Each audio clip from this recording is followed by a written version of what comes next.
same day, December 29th, I'm back. And this one is gonna be not about like a regular journal. It's just gonna be my takeaways from winter camp. Um, I took a lot of notes, like 10 pages at least of just like notes. But my biggest takeaway would be that it's not always. It would be kind of like a general takeaway. Would be that it's not always necessary to teach in chronological order or even logical order, or it's like the students not don't really even have to know exactly how the final product is going to look like, as long as you have a vision and you know how it's supposed to look and how you're going to get there. You just feed them little pieces like Paul A7. You wouldn't like all this time. I would just start from the beginning and teach the whole thing, but that's not the right way to teach it. I realized that, especially with Poke 7, there's these couple moves that are like monuments, or just like support beams, if you will, for the entire form to anchor.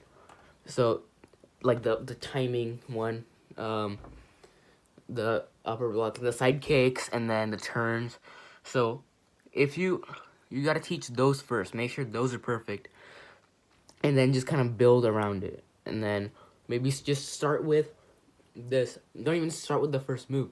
Just start with the first four count, and then make sure it's perfect. Then maybe build up to it, and then start with the second four count. Then do the second part as a whole. Then start with just it doesn't have to be. I haven't thought about it, but it doesn't have to be in chronological order.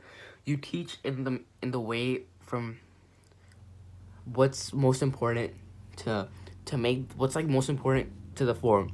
You start with the what is built on, and then you build around it. Like wheel kick. Even I'm not gonna lie, when Quincy Brown was teaching wheel kick, for the longest time I didn't know what was going on. I didn't even know it was wheel kick, cause it was like I was gonna ask, is like spinning roundhouse in the curriculum? Is like back kick roundhouse, and then finally when I saw them step back instead of step forward, I was like, oh, it's wheel kick. So, and then those wheel kicks looked way better than they started with. So it just proves that it's not important to just show the final product, or it's just a process, and you have to build slowly. Everything is built on something. Wheel kick is built on roundhouse. So if you don't start with roundhouse, just show them wheel kick and expect them to do it. They're just gonna throw their leg in the air. It's gonna be ugly. So start with the roundhouse, then turn and do a roundhouse, then turn to a roundhouse behind you, then turn to a roundhouse behind you and keep your chamber up, then turn fast, and then do it in the air.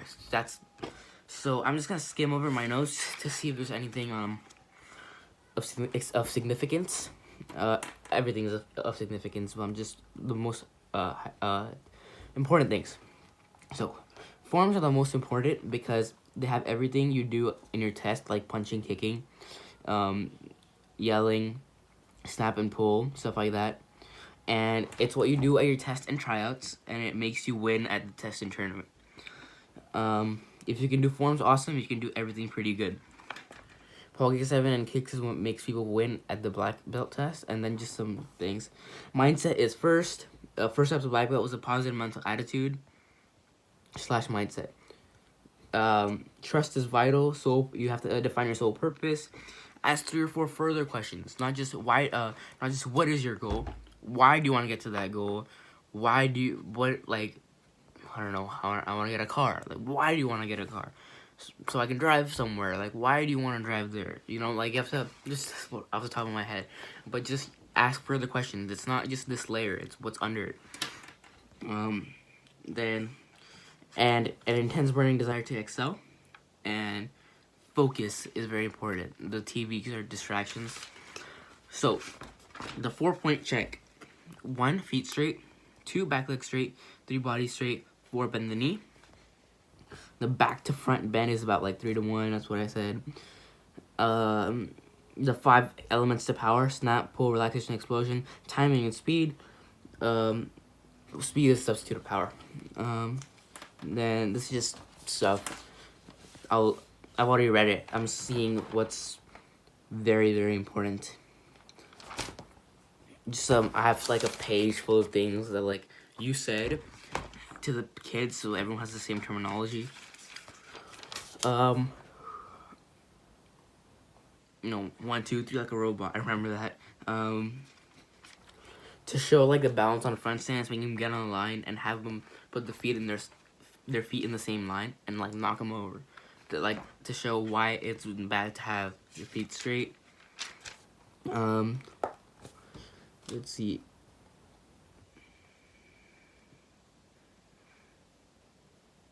Yeah. I think that's about it. And then for stretching, the 10-minute stretches, 5-minute center splits, 2.5-minute side splits on each side. To each side kick, it's pivot, then you chamber on the wall, then you're with the partner, you chamber outside, and then you partner stretch your kick on the wall, and then you kick with the partner, and then obviously in the air. It's more Poge 7. Yeah, so I'll study this religiously. I have already just gone through a lot of it, and it's a lot of good knowledge. I'm so glad I went to winter camp. Just because, you know, I agree with the thing that if everyone teaches differently, even if everyone's the best teacher in the world, if there's 5 different ways of teaching, a kid's not gonna be as good as if the 5 teachers taught one way, use the same words, taught in the same order, had the same ideal product in mind. So I learned how to teach Poge 7 kicks, like side kick, wheel kick, and I think that's the only thing we did, at least when I was there. Poge 7 kicks, we did one more thing. I don't remember, but so those are things we have to do. What am I saying? Those are things that I know how to teach pretty well now. So if I have to teach a blue belt from scratch, wheel kick or side kick, I feel like I could do a pretty good job using the steps that were demonstrated in winter camp. Would be a lot better than my way of doing it. Like especially what I would do for Poge 7 originally, before knowing the right way, I said I would literally go through the entire form and try to use the entire form from scratch for memory first, and then focus on the details. But now what I would do is I would start at the 4 count, and then just teach them small parts every day, and then patch together the puzzle pieces. And for wheel kick is pretty similar to how I used to teach it. I used to teach it like spinning hook kick, but spinning roundhouse is actually a lot easier. And with the previous steps too. Side kick, definitely a new insight for me for how to teach good side kick, high side kick, how to give them improvements on their side kick. And just, there's one more thing that I'm forgetting. Stances, and wheel kick. Oh, I said wheel kick. Stances, I already knew like how to do stances, but I just learned the importance of stances. Like how you make sure you're in good stances, which is gonna help me too. This is not just gonna help me teach kids stances. It's gonna help me when I'm doing my open form or Chuma 4. I'm gonna, you know, stick a move and be like, oh, 4-punch. Stick a move and be like, it's back like 45. So, you know, 4-punch check, 4-punch check, 4-punch check. Even if when I'm doing my own form, even when I'm doing Chuma 4, now that's gonna be in my head, which is a win-win. I can teach someone it, and it's gonna make me better on my test. So I'm definitely coming next week to grab some more knowledge bombs. Everyone's same. Yeah, so rather than inventing complex phrases, everyone uses the same lingo. Yeah, that's about it. Let me think if there's any things. And then there were good story times. A lot of stories I'd heard before, a lot of stories I hadn't.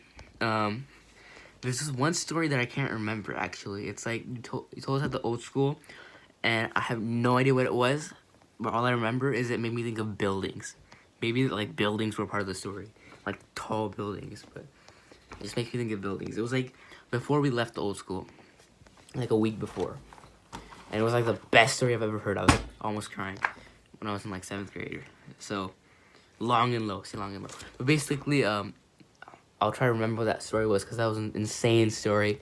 But yeah, story times help bond between the student and the instructor. If there's no bond, then there's no trust, there's no faith, and of course, trust and faith is number one.